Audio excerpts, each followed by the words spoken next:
স্ত্রীদের অনেক দোষ, তাই না? এক ব্যক্তি এক বুজুর্গের কাছে গিয়ে বলল, হুজুর, আমার স্ত্রীর অনেক দোষ। বুজুর্গ মৃদু হেসে প্রশ্ন করলেন, আচ্ছা, তোমার কাপড় কে দিয়ে দেয়?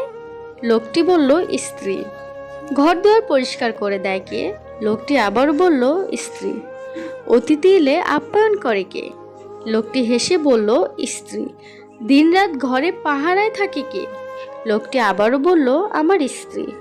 তুমি বাইরে থাকলে সংসারের দায়িত্ব সামলায় কে? লোকটি বলল, আমার স্ত্রী। আচ্ছা, তোমাকে রাতের সুখ প্রশান্তি ও ভালোবাসা কে দেয়? লোকটি আবারও বলল, আমার স্ত্রী। আচ্ছা, তুমি যে আজ বাবা হতে পেরেছো, এটা কার জন্য? লোকটি বলল, আমার স্ত্রীর জন্য। বুজুর্গ বললেন, তোমার স্ত্রী এই সব কাজ বিনা মজুরিতে করে, কিছু না নিয়েই সব দায়িত্ব পালন করে। তুমি তোমার স্ত্রীর দোষ খুঁজছো? অথচ যদি খুঁজতেই চাও, তবে তার গুণাবলী ও উপকারগুলোকে তোমার চোখে আনা উচিত একজন ভালো স্বামী হিসেবে।